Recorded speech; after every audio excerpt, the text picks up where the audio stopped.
formar un aparato, y varios aparatos pueden ser un sistema, ¿no? Es aparato o sistema respiratorio, ¿sí? Entonces, en relación al aparato o sistema respiratorio, vamos a encontrar varios tipos de órganos que van a integrar este aparato y cuya finalidad, objetivo final va a ser es ingresar el aire que contiene básicamente cargado de oxígeno y exhalar, eliminar al exterior CO2, ¿no? Hacerlo llegar hasta los alveolos, donde se produce un fenómeno importante por difusión, por fenómenos de difusión físicos de difusión, se produce intercambio de gases. Entra CO2, entra O2 y sale CO2, ¿sí? Entonces, el aparato respiratorio está conformado por estructuras que realizan el intercambio de gases entre la atmósfera y la sangre, ¿no? La atmósfera, ¿por qué? Porque nosotros cogemos de ahí el aire, ¿no? Y la sangre porque llega hasta la membrana, ¿se acuerdan ustedes? Alveolo capilar, ¿no? Bueno, el oxígeno es introducido dentro del cuerpo para su posterior distribución a lo largo de los tejidos y el CO2 pues es producido por el metabolismo celular, ¿se acuerdan? El oxígeno más la glucosa se consume y produce CO2 y produce ATP, ¿se acuerdan, no? En la célula, en el ciclo de Krebs. Y es eliminado al exterior, ¿no? Además, interviene el aparato respiratorio, interviene en la regulación del pH, en la protección contra los agentes patógenos y las sustancias irritantes que son inhaladas y en la vocalización, ¿no? O sea, en la producción de la voz, ¿no?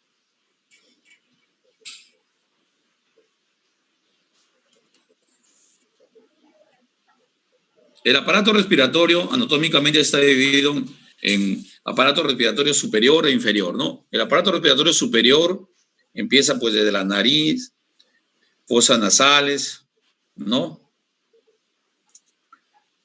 Parte del aparato respiratorio también son los senos paranasales, ¿no? Que son cavidades que contienen de aire, básicamente en los huesos frontales, etmoidales, efenoidales, ¿no? Los maxilares. La orofaringe, que es la parte posterior de la boca, la cara interna de la laringe y finalmente termina en tráquea, ¿no? De tráquea hacia abajo ya la consideramos tracto respiratorio inferior. Están los bronquios, sabemos que los bronquios son los bronquios primarios o principales son dos, ¿no? El derecho e izquierdo. Las características anatómicas del lado del derecho pues normalmente es más corto, es más ancho y más vertical. Por eso es que normalmente cuando hay inhalación de cuerpos extraños generalmente se van para el lado derecho, ¿no? Los bronquios y todas sus divisiones, los pulmones que conforman la unidad respiratoria, ¿no? Y hay estructuras accesorias que son la pleura, la parietal, la pleural y la pared torácica conformada por los huesos propios del tórax, articulaciones y músculos del tórax. Bueno, eso es una imagen donde podemos visualizar el aparato respiratorio superior, ¿no? Las narices, la nariz, ¿no? La orofaringe, ¿sí? La laringe más abajo y de ahí sigue la tráquea, ¿no? Sí.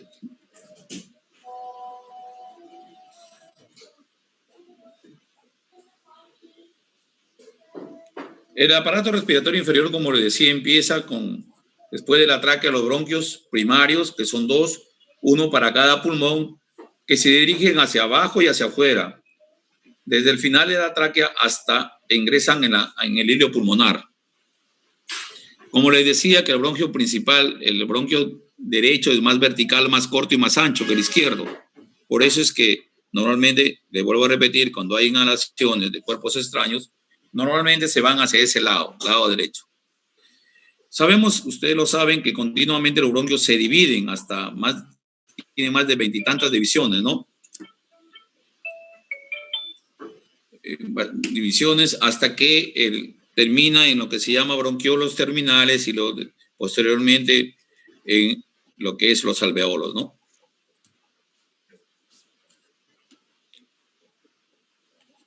Esto es una imagen que viene del aparato respiratorio inferior, el bronquio derecho, que es más pequeño, es más corto, es más ancho y más vertical, y el bronquio primario izquierdo. El bronquio derecho se divide, la primera división se llama bronquios lobares derechos.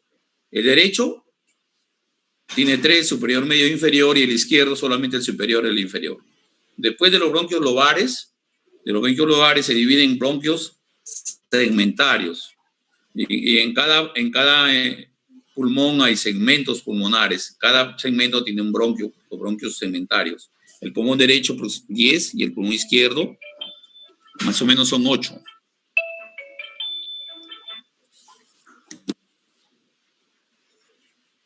Bueno, esa es la imagen de más o menos el aparato respiratorio inferior. Lo que le decía, ¿no? Cada bronquio principal se divide en bronquios lobares, que son 2, ¿no? 2 en el lado izquierdo y 3 en el lado derecho, ¿no? Cada bronquio lobar se divide a su vez en bronquios segmentarios que corresponden a los llamados segmentos pulmonares. ¿Se acuerdan de la segmentación pulmonar? Sí se acordarán, ¿no? Los bronquios segmentarios a su vez se dividen en bronquios que se ramifican cada vez más en tubos más pequeños de modo repetitivo hasta formar los bronquios terminales. Esta ramificación terminal se parece a un árbol inventivo, por lo que nosotros le llamamos el árbol bronquial, ¿no? Bueno, hay una nomenclatura para nombrar a los segmentos pulmonares. Hay varios autores que han hecho, la más, quizás la que ustedes repasaron era la de Jackson y Hoover, ¿no? Que da un nombre para cada segmento, ¿no? ¿Sí? Por ejemplo, en el lado derecho, el segmento superior, el lóbulo, el bronquio segmentario superior da 3, ¿no? El segmento superior, el superior apical, así se llama, el medial, el anterior y el medial, 3, ¿no? Sin embargo, hay otras clasificaciones, por ejemplo, la de Boyden agrega un número en superíndice, y Caeda, que emplea latín para cada segmento y número en superíndice. Esta es más o menos la apical posterior anterior del segmento superior. La clasificación que nosotros quizás ustedes repasaron, ¿no? Le da un nombre. Jackson les da un nombre, ¿no? Sin embargo, la clasificación Boyden le da un superíndice, ¿no? Por ejemplo, en el lóbulo superior, sabemos que el pulmón derecho se divide en lóbulo superior, medio e inferior. El lóbulo superior era el apical, posterior el anterior. El medio era el lateral y el medial. Y el inferior tiene cinco segmentos, ¿no? Que eran el superior, el medial, el anterior, el lateral y el posterior. 10 segmentos. Y en el lado izquierdo algo parecido. Sin embargo, Boyden les pone un superíndice, S1, S2, S3, S4, ya no les pone el nombre, sino los nombra a través de la letra de superíndice, ¿sí? Ahí está más o menos la división segmentaria de más o menos los bronquiolos, ¿no? De los bronquios, de la tráquea, bronquios primarios, bronquios segmentarios, que terminan hasta en bronquios terminales, y llegan bronquios terminales y llegan hasta los alveolos. Algo parecido en nuestro otro lado. Estos son los segmentos pulmonares, ¿no? Este es el pulmón derecho, el superior, el medio y el inferior, están las cisuras, ¿no? Este es el anterior, el superior y el posterior, según la clasificación de Jackson, ¿no? Ese sería S1, S2 y S3, la otra clasificación, ¿sí? Y esta es la cara posterior del pulmón derecho. En el pulmón izquierdo igual, ¿no? La cara anterior y la cara superior con diferentes segmentos. Esa es la clasificación de Boyden, derecho, ¿no? En el óvulo, en el pulmón derecho, sabemos que el bronquio primario se divide en 3 segmentarios, superior, medio e inferior. De ahí comienzan a salir los diferentes segmentos. Ese es el izquierdo. Bueno, más o menos por ahí en relación a la anatomía. En relación a la fisiología, hay algunos términos que uno tiene que aclarar, ¿no? Siempre hemos escuchado uno decir, doctor, mi paciente respira mal, mi paciente ventila mal, ¿no? Hay algunos términos que uno más o menos ya como ustedes como estudiantes que están avanzando ya, y cuando llegan a ser médicos, pues para que se hable con estricta tecnicismo en relación a estos términos, ¿no? Aparato respiratorio, ventilación pulmonar. La ventilación pulmonar es el proceso funcional en el que que consiste en el transporte desde el entorno del sujeto, o sea, del medio ambiente, del aire hasta los alveolos pulmonares y viceversa, ¿no? Entra aire cargado de oxígeno y sale aire cargado de CO2. Esa es la ventilación, el proceso de entrada y salida de aire, ¿no? Y que el paciente lo hace a través de los movimientos respiratorios. Por eso decimos que mi paciente ventila más cuando lo vemos que sus movimientos respiratorios están alterados, pueden estar disminuidos, pueden estar aumentados, el tipo de respiración puede estar alterada, el paciente puede tener otro tipo de respiración, no la que normalmente conocemos, ¿no? Bueno, este proceso puede ser activo o pasivo según el modo de ventilación, o puede ser espontáneo, ¿no? Espontáneo cuando se realiza por la propia actividad del individuo, y puede ser mecánico cuando el sujeto o la persona entra ya recibe ayuda de un aparato que se llama ventilación mecánica, ¿no? Ventilación mecánica, ¿no? El ventilador mecánico es el encargado de darle ya la ventilación al paciente.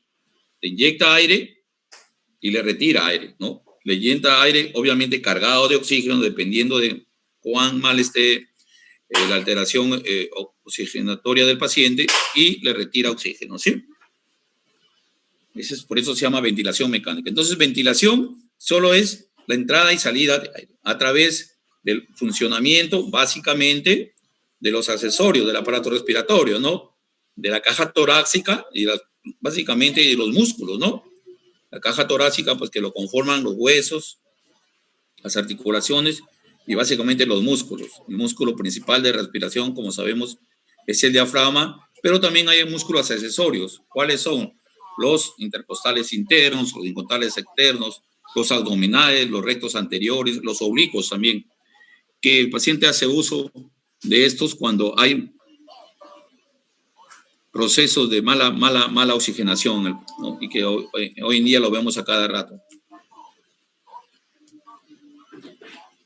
Entonces, el aparato respiratorio, el nivel de ventilación hay regulación, ¿no? Nosotros sabemos que todas las funciones en nuestro organismo están reguladas, ¿no? Están equilibradas. Por un lado, hay mecanismos que disminuyen dependiendo a los requerimientos o las necesidades, y por otro lado hay mecanismos que la aumentan, ¿no? De acuerdo a las necesidades metabólicas, del estado gaseoso y del equilibrio ácido básico de la sangre, y de las condiciones mecánicas del conjunto pulmón caja torácica. Bueno, como decía, la ventilación pulmonar es transportar el oxígeno hasta el espacio alveolar para que se produzca el intercambio, ¿no? En este espacio, ¿no? El objetivo de la respiración es promover oxígeno en los tejidos y eliminar dióxido de carbono. Bueno, hay etapas, ¿no? Y ahora la respiración en general, ¿no? La ventilación pulmonar es una etapa de la respiración, ¿sí? Ahora, la respiración